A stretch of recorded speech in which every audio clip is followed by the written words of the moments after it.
Welcome to the risk events video for the week beginning the 19th of October 2015. Got a couple of events this week. There's not too much on the calendar, so what we're going to do, we'll go through the same routine. We'll go through it day by day and look at each individual event. So we'll begin with, of course, Monday the 19th of October. Not much happening, not much going on.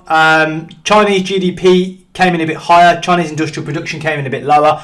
A little bit mixed. There's no massive reaction in the markets, to be perfectly honest on that. Australian dollar, if anything, saw a little bit of upside. So not really too much impact from that. And for the rest of the session, there's not really much happening, as is the case. So Monday's usually quite quiet, no data coming out. If we go to Tuesday the 20th of October, this is where the data starts happening. We've got monetary policy meeting minutes from Australia, which of course is expected nothing new. We've got Bank of England Governor Mark Carney speaking in the UK. Again, not really expecting him to say anything. Last time out, MPC were a little bit, they weren't as hawkish as everyone was expecting, a little bit to the dovish side. We've had a few dovish comments since, but generally Carney's tone is that the Bank of England are on track to raise rates just after the Fed, maybe early 2016. So we'll see how that prevails. The one note I will make is that their inflation forecasts are starting to look a little bit out of sync with reality.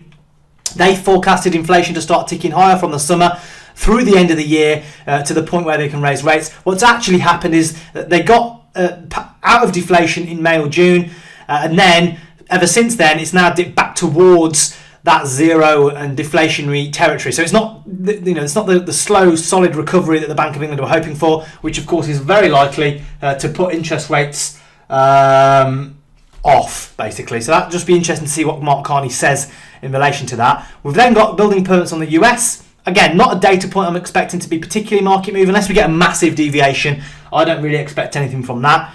And then, of course, we've got GDT price index from New Zealand, which is always important. Again, I've said this many times. Milk futures prices indicate that this GDT figure will be sustained in a positive sense. We're getting positive readings now. We have done the last few times.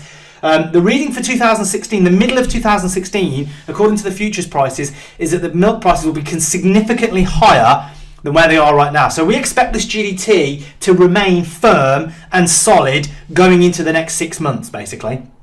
Doesn't mean a positive one every month, but it does mean fairly well supported. And of course, that industry is quite important to the New Zealand economy, which of course means that maybe it will have a knock-on effect on inflation, which of course will mean that the Bank of New Zealand won't have to keep cutting rates. It's all kind of ifs and buts at the moment, but positive GDT is generally going to be supportive of New Zealand dollar, but it's not the be-all and end-all. So just an interesting one to keep an eye on there. If we go to Wednesday, October the 21st, we can see we've got quite a few data points coming out. There's lots of stuff that we're looking at there. Now, as we look at the calendar, we can see there's only really one key event for this particular session. And of course, it's the Bank of Canada monetary policy report and the rate statement and overnight rate. There's also there's also a Bank of Canada press conference with that. And what are we expecting? Well, effectively, we're expecting the bank to just remain on hold. They've cut this year a couple of times.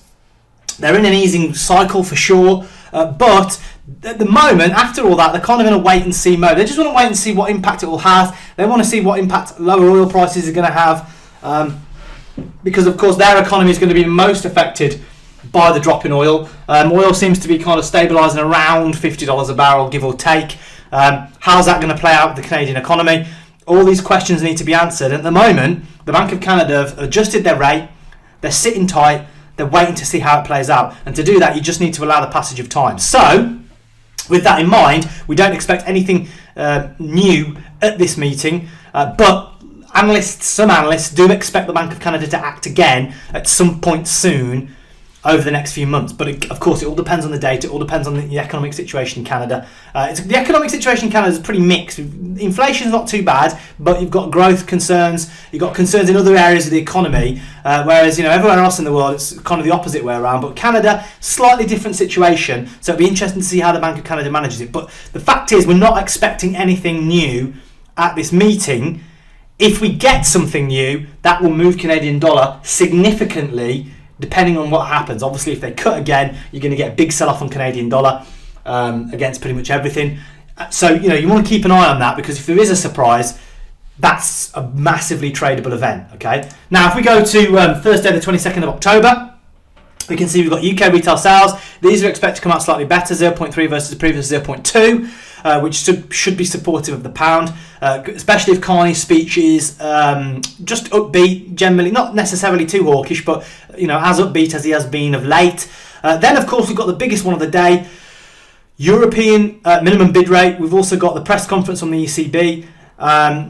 Will the ECB change their rate? Probably not. Will they talk about adding more QE? Will they discuss their concerns about the current inflation situation? Possibly. So we need to keep our eye on this one again. Not expecting anything to happen, but if they do change even their tone, we could see a sell-off on the euro, and that's what we want to look out for. We've also got core retail sales from Canada, which is, again, not really expected to move the markets too much. It's not really something that anyone's watching too closely. And, of course, unemployment claims from the US. Again, same again.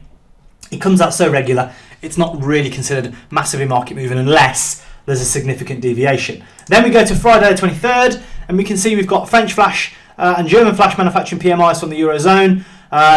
All this European data, it's started to become more important. We've had a bit of weakness in the European data, which has obviously caused concern across the board that the ECB will have to do more, because obviously the situation seems like it's mixed at best, getting worse as kind of a worst base case scenario. So it'll be interesting to see how it comes out. But again, at this moment, I'm still not really trading European data. We're trading on what impact that will have on the ECB. So if we get bad data and there starts to be a lot of talk of the ECB acting, then we could sell euro. If it's just data on its own, I'm not really inclined to get involved. Later in the day, we've got core CPI from Canada, the month-on-month figure. Previous was 0.2. Again, inflation hasn't really been too much of a concern from Canada. Of all the nations, their major concern is growth, lots of other stuff going on there. But, of course, inflation's a concern everywhere when you've got prices falling around the world. It has knock-on effects. So it'll be interesting to, as ever, it's one of the big three CPI. Whatever happens, it's always going to be important. So it's interesting to see how this plays out. If there's a significant deterioration to the downside, that could just prompt the Bank of Canada, particularly if they've been quite dovish in the meeting previously, that could prompt further action from the bank. So again, it's worth watching, but you need to watch it in the context of what the Bank of Canada said earlier in the week. That's the key, basically. It's very difficult from this vantage point to kind of have an expectation for that without knowing what the Bank of Canada have done and what the Bank of Canada have said. Most importantly, what's their tone? How are they feeling? How are they viewing these data points? We're going to get an update of that probably earlier in the week. Once you've got that, that's what you want to watch out for. That's basically what you want to look for. So that's the risk events for the week. Like I said, not too much coming out. It's a little bit quiet at the moment in terms of trading risk events. But don't worry, that is a cycle. It will turn around. We'll come back into fashion, so to speak. So definitely keep your eye on the calendar. But the tradable opportunities at the moment, as was last week, are all about trading out of these risk events rather than trying to trade into any of them. So keep your eye on them. Keep your eye on the news feeds every day. And hopefully you can use this information to make some pips.